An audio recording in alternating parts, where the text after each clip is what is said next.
Hello, welcome to Bad at Board Games. My name is Brad Lake, and I'm bad at board games, so you don't have to be. Today, we're going to be talking about arcs. Hotness was all the hotness at Gencon. There was 3 games there that you had to be in long lines or get there right at the beginning if you were going to have a chance. This was one of them. I was able to get it day 2, I think. Day 2. And then with all the Gen Con fever and it was number 1 on the hotness, I was like, I'll just get all in. I got all the stuff. I don't know if I have all the boxes. No. That's the extra box. But I bought the extra liters, and instead of having the wooden meeples, I bought the, I guess, they're dry brushed. I think Sun Dropped is the trademarked name from Awakened Realms. Everybody's going to that look, and that, so I went ahead and bought all of it. So, do I like it? Stick around, find out, is it worth your money? What my BGG rating is it worth the value? Like, are you going to spend a bunch of money and go all in and spend over $100 on everything? Or should you just get the base game? We'll go over the mechanics, we'll go over pros and cons, and who is this for and who is it not? So stick around, I'll try to get through it all as quickly as I can. First off, this is from Leader Games. They did Root and Oath and Ahoy. Some Oath was, I like all those games. Huge fanboy, no, but I think there's definitely some great games. This is the same designer, Cole Whirl. He was involved in all of those, plus like John Company and PAX Premier. He was involved in that as well. The theme, we are in deep space on the edges of the galaxy, and we want to become the most powerful. We're going to build our empire, and we're going to make everybody else succumb to us. Ish. Mechanics, so this is really around kind of like it's not trick-taking, but if you're used to trick-taking games and just regular card games in general, that's the main driver of this game. And so it always gave me that feel. So it's a card action selection, and you're going to have a lead suit when you play. You're going to have dice battling, and the dice battling is pretty straightforward because only one person rolls, and the dice will hurt the attacker and the defender at different statistic levels. And then we've got a mechanic where you have multi-action per card. So every suit gives you a different action depending on how many pips are on that suit. If you're the lead player, that's how many times you can do that action. And then this symbol down here at the bottom is something that you declare if you're in the lead suit to be able to, like, this round is going to be, I'm going to declare this objective for scoring points at the end of the round.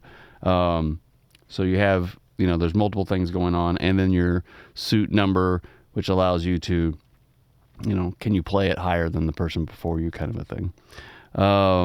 We also have area majority rules. So it's not an area control game, but there are rules that say, like, you have to have the most in that quadrant to be able to then do a thing. And then you're going to be unlocking your tableau. So you'll have spaces for resources, and then you're going to have cities that you're going to be placing out. And if you get all your cities out on the board, if you claim an objective at the end, you're going to get an extra 2 or 3, or if both of them are open, 5 points for that. So there's some good things going on. And then the player count on this is 2 to 4. This does not have a solo. Best player count, I think this is probably a 3 or 4 player game based on what we have. We haven't played it at 4, but I almost think 4 might be better to try to control some other players. And we'll get into that, into some of the pros and cons. The time, they're saying this is 60 to 120 minutes, and I can see that. It's going to depend on player count, right? And then if you play it a couple times, you'll be able to get it down into that under 2 hour mark. I can definitely see where you're going to be able to, like, go through it quicker. But some of your turns, you're sitting there and you are thinking about what you're doing. So there's a little bit of AP. Like at 3 players, you're probably going to be, your first game's going to be over 2 hours. Ours was. But it goes quicker as you play. The second game, it'll drop significantly because you kind of understand what's going on. So I would agree. It's in that 1 to 2 hour range, and the fewer players you have, the faster it's going to play. Turn overview. So there's a few different things you're going to do. You're going to get 6 cards. So you're going to deal out 6 cards, and so a round consists of, as long as you have cards in your hand and you can play, you're still taking turns. So 1 turn, everybody plays a card. Turn 2, everybody plays a card. When everybody is out of cards, that's a round. You're going to look at the end of the round scoring, your declarations as they call it, and then you're going to have these victory points that move around depending on which objective somebody picked, because you can only have 3 objectives max in a round, and somebody can actually pick the same objective. So you may have this 5 and 2 on one objective, and then you have a couple people vying to get the bigger points, right? But every round that's shifting depending on who wants to go after which thing.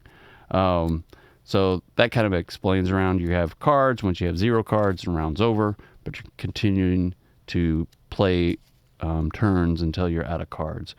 So the person with the initiative token is going to play the lead suit. So when they play the lead suit, you've got 4 different suits in your hand. You've got construction, and there's a couple of actions on that. You've got aggression, and there's 3 actions you can take on that. You have mobilization, which is 2 different actions, and we're back to construction and aggression. So, and some cards, it's not all linear, like not all mobilization has 2. We have administration as well, so there's 3 different ones on there.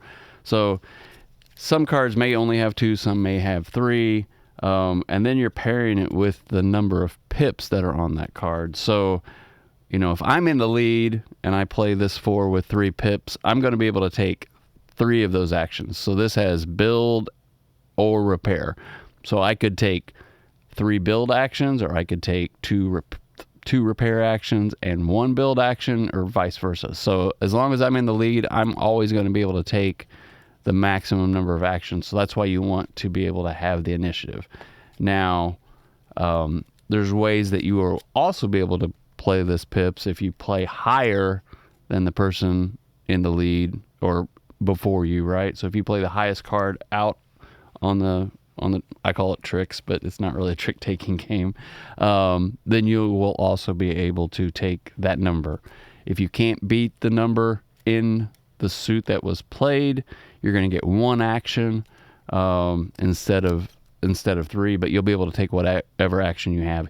You don't have to follow what I call the trump card or the lead card, but you're only ever going to get 1 action off of it. And if you can't surpass the lead card, you're only going to get 1 action off of that. So that's a thing. And then you can claim initiative.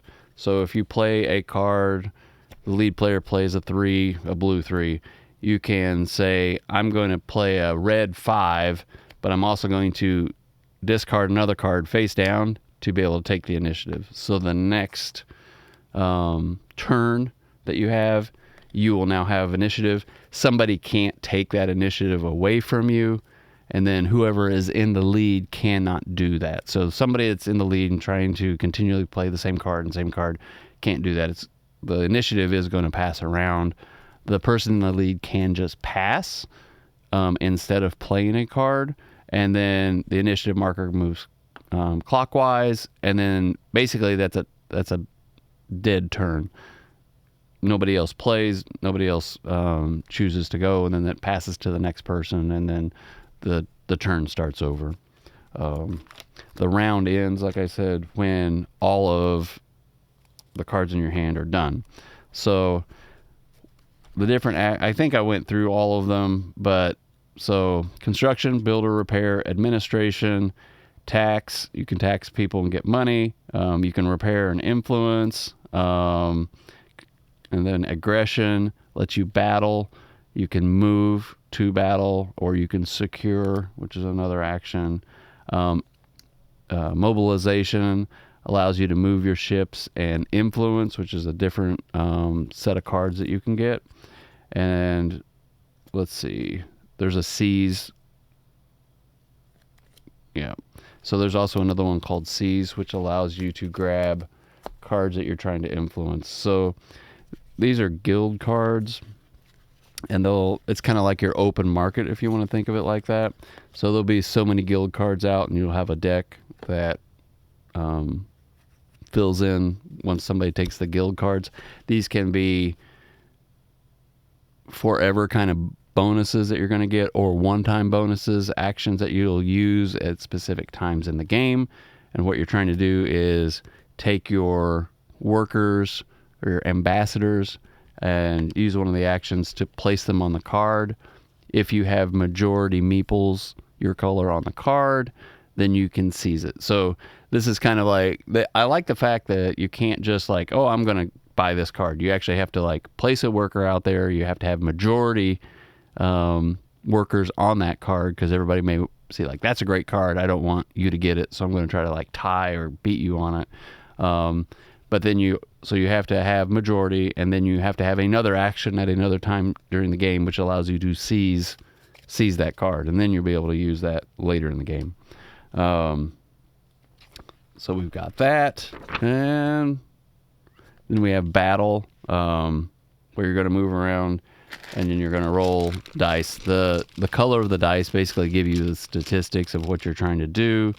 The red dice do the most damage, but they also do the most damage back to you on your ships. The blue dice do the least, well, I wouldn't say the least, the normal amount of damage, but it's only going to be like a 50%. You're going to do 1 damage, and everything has 2 health. And then the orange dice are only used when you have the ability to attack a planet in the city or starport on that planet. So those are kind of some of the things that are going on in this game. Let's move on.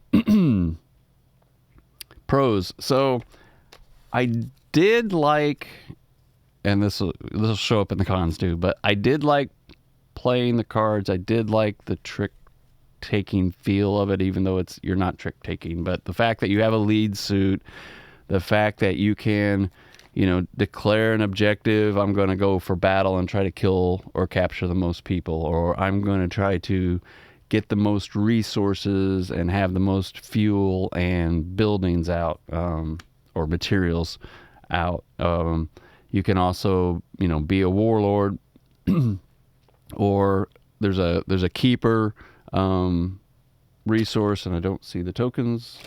Get these tokens, and one of the objectives is to get the most of the blue token, or get the most of this empath token. And so you've got 5 different objectives. You've got 3 different scoring points per those objectives. And if you're first, you're gonna put the highest scoring one on the one you want, so that you can try to get that. And then throughout the game, the other thing I liked about it is these points escalate, and so it starts out as a 2, which is the lowest, and then this one's going to flip the next turn to a 4. So they continue to increase in price or points value from lowest to highest. So toward the end of the game, you can kind of catch up, or if you're watching what's going on, you're going to go and try to get that 9 victory point one, and kind of try to rocket back up towards the end of the game. So I did like that. So that changing of the round objectives, you've got 5 objectives at the end of every round. Only 3 of them are going to score, and depending on how you play your cards and what cards you get, that part is pretty cool. You are going to be placing cities out on the board, and I like the fact that there's a penalty. There's kind of a serious penalty, it felt like, if you go and kill somebody's city. So you have these resources, and they kind of are extra actions when you get these tokens. Like if I have a fuel action or a fuel token, I can move one more, even if I don't have the card that allows me to move. And weapons, on this turn, the card lets you battle. So just having these tokens allows you to do an action that may not be on the card that you selected, or may allow you to go further or do something else with the card that you had. If you attack a city, you lose the ability of the token. So you have to, that can be pretty detrimental to yourself. So like for people who don't like battle games, it doesn't feel like a battle game, but at the same time, you have to battle. You're going to have to make those choices. But if you make a choice to say, like, I'm going to be the Death Star and wipe out your planet and the city or the spaceport on it, you actually do get, can be a pretty good negative, in my opinion. So I like that. Makes you make decisions, and you're not just going to go around and kill everybody's cities because you're going to be what you think is the warlord or something. I do like the fact that you're rolling dice and the dice damage both sides. I think battling is the most complicated to explain to people because most people are used to rolling. I do this much damage to your ships. Okay, now you roll and you're going to do damage to my ships. But they have an order in which you roll, and you take damage first as the attacker, then the defender takes damage. I like how they did that, even though it felt like it was the most complicated thing to explain in the rule set. So it's kind of a positive and negative on that. Capturing other players' meeples. So, you have ambassadors, and you can take them from cards, you can take them from other places, and you put them here. And then, like, one of the objectives at the end of the game or end of the round can be you have the most captives, right? Once you score that, then all the captives go back. But, so they're not locked in place for the whole game. Although, if somebody chooses to, they can lock your ambassadors away for the entire game, either because they're intentionally doing it or because they may not realize they're doing it. But I did like that. And then being able to change the initiative, so having lead suit and being able to then pick the objective that you want, you have the ability to play a card and steal the objective from the current player. I like that. I like that it can change. It never felt like any one player was constantly being in the lead, just with the way the game was playing and how it was working. Everybody kind of wanted to make sure that they could get their objectives. So I think the game allows you to work and do that kind of thing. The cons, though, so there's pluses and minuses to these cards, but I felt like the playing of the cards was a bigger minus than it was a plus. So in some action selection games where you have, like, everybody has the same 6 cards and, you're going to be able to, like, kind of figure out who's doing what and what times. This is completely random. You're going to pass out 6 cards and you may not get any aggression you want to attack that round, or you may not get any immobilization. Like, it's extremely tactical, but it's also extremely tactical in a way that you may get locked out, and what you have for your tableau or what you were doing last round doesn't work for you at all this round. We all kind of felt like it limited you so much, or could be so painful that you didn't get any of, you got like just all blue, or you got 2 colors instead of all 4. I found that to be a pretty big con, really, and we all kind of said the same thing. And you can get shut out if people are not at the same skill level, or somebody new coming in just doesn't quite understand. You can get shut out of this game. You can get, like, there can be somebody at win with 33 points and you got somebody back down at 10. That doesn't feel good, and that's not fun when 2 people are just in the lead and the other person's there just waiting for the game to be over, essentially. And I know that's happened in our group. I play with a guy online, and one of our subscribers, Brian, and he got shut out in one of the other games that he played. So it has that potential to be like that. So that's not fun. The thing about this game that you may not like, and I would say I'm not sure I like it, is that you have to kind of gang up on the leader.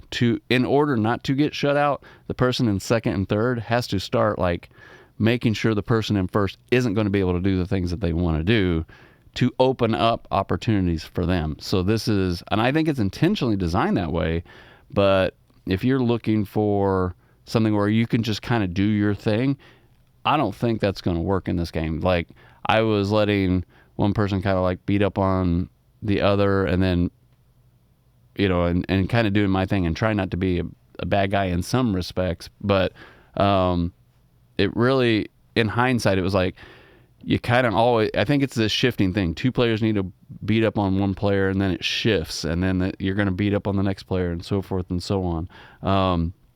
So it just kind of like rotates, and that I'm not sure is something that a game in which I want to play.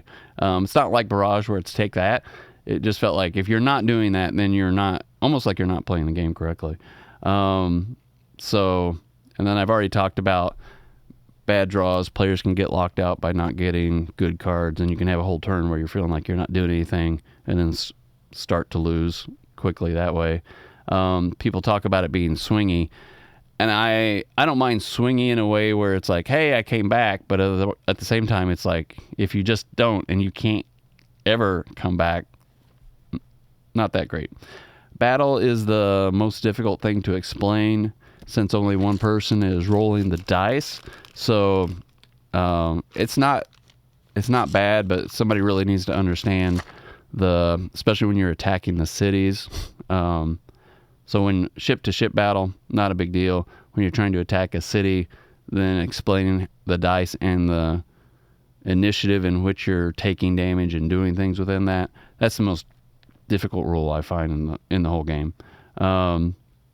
Setup's not too bad. There's not a whole lot to it. And then you're going to be using one of these cards that they have, and it's going to tell you kind of have to, this is a little wonky, but at the same time, it makes sense after you look at it. But player one is going to, 1A tells you, 1A tells you put this many ships in these buildings out, and then player 1B is, a little bit less ships in this position, and 1C is like one ship and something else. And they do that for every player count. So if you have 1, 2, 3, 4 players, not one, if you have 2, 3, 4 players, this card is going to tell you what to do. And then you're going to have blackout sections on the board, kind of like worker placement, where you're putting blockers in there. I wish the blockers were bigger, but that's kind of a nitpicky point. The weight rating on this, we've got a 3.36 on BGA. Not a lot of people have rated it, but I would say this is about right. It's not a solid 3, but at the same time, it's not difficult.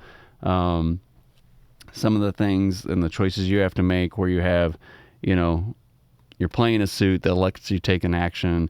The diamonds tell you how many times you can take that action if you're in the lead, and then this symbol at the bottom is forcing you to, like, do you want to declare this as the end game objective? And if you're in the lead, you're probably going to want to declare something in the round, but which one of these cards are you going to pick? It does force you to make some interesting decisions in doing that, so that the complexity at 3.36, I'm in agreement with it. The teach, I didn't think was that bad. So like if you're thinking of like a mechanics 1 to 5 being hard, I'd say the teach is probably around a 3. I don't think it's any more difficult. It's definitely not the most difficult game I've had to teach. It didn't take forever, and after I explained some of the initial, then we started playing, and I was teaching as we went. Seemed to be better than trying to explain every individual little thing that we were doing at the time. So my value rating on this, the base game, I think is pretty reasonable. It's not a super big box. You've got some cards. You're going to have the wooden ships and ambassadors and just cubes being placed out on the board versus the miniature package, which is a separate box. So you don't have to like, oh, I'm buying this box with the miniatures or I'm buying this box with the wood. You're going to end up with both if you decide to buy the miniature box add-on kind of thing with it. It's $48 for pre-order on Game Nerds. It is delivering from Kickstarter right now. I was able to pick this up at Gencon, so it's probably going to be more available in like October. This Leader Games doesn't like limit their production runs, so you should be able to pick this up if you're interested. My value rating of the game versus the experience, I mean, $48 I think is a good price. So it's going to be kind of one of those, if you like the game, it's going to be a good value. If you don't like the game, like anything, it might not be the greatest. I think for the value, you're looking at 3 out of 5. If this were $25, it'd be a 5 out of 5 just because trying something from Leader Games, it might be right up your alley. They have good games, and that would be great. 5 out of 5. If this was $100 just for the base game, I would say this is a 1 out of 5. It is not worth it. So this is a 3 out of 5 if you're going to try something and want to see for $48 if it's going to be for you or not. Value. So we went through the value rating. So BGG rating. So this is all right. So this was on the hotness. This was number 1. I got sucked into all of it, and that's why I ended up getting in line. I saw it was number 1 on BGG and saw the lines. I'm like, okay, I passed on the Kickstarter. Maybe that was wrong. One of my subscribers said, "Hey, this was a great game. We had a great play of it." So I'm like, okay, that's gonna be game number 1. I'm gonna go right there and get it. On BGG, the BGG rating is 8.4. And that's 2,800 people.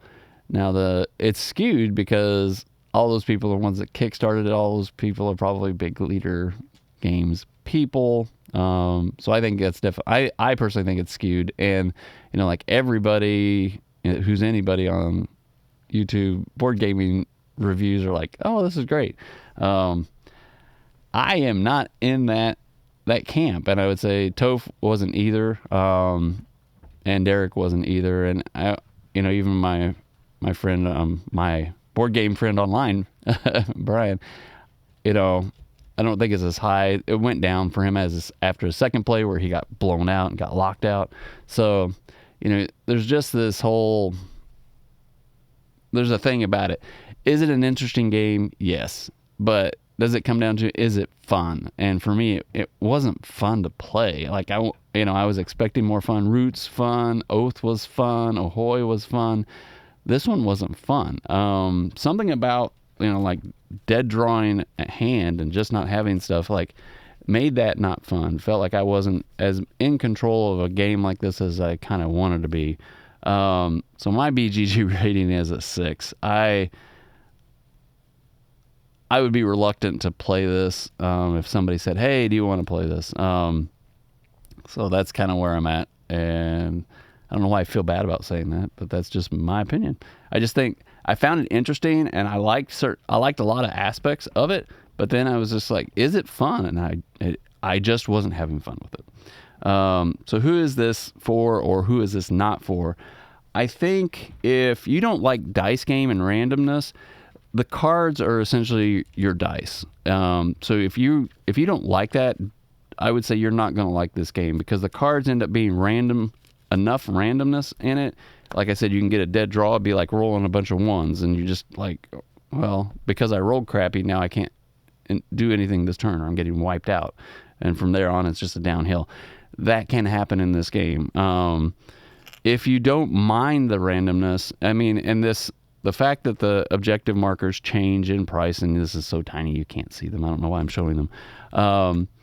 Change in like points and everything can allow you to catch up, but it also can just allow somebody else to get further away from you, so you can't catch up. So that's when if you hear people talking about swingy, that's what it is. Like, you get lower victory points at the beginning, and then toward the end, there's a lot of victory points. But if somebody continues to parlay and be the one that got the most and the most and the most, they can just kind of like, surpass you. And if you're not beating up on the other guy to then keep them from getting those, like I said, it's kind of has to be this 2-on-1. That's where I think 4 players might be better, because everybody's kind of like keeping each other in check, and there's not just like 2 people have to beat up on one or this kind of a thing.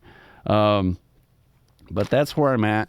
I feel bad, actually. This is like the first leader game I think I've gotten. Like, there's some games of theirs I didn't buy, but out of the ones that I've purchased and reviewed and thought I wouldn't like, I ended up liking. So this has been a bit of a disappointment. So let me know down in the comments if you think I'm completely full of it and you love this game, and it's Root was great and this is great and everything in Leader Games is great, or where you at.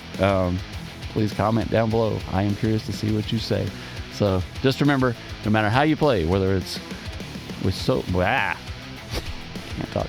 Just remember, no matter how you play, whether it's solo, with family, or friends, enjoy whatever you are bringing to the table. Have a great night. Bye.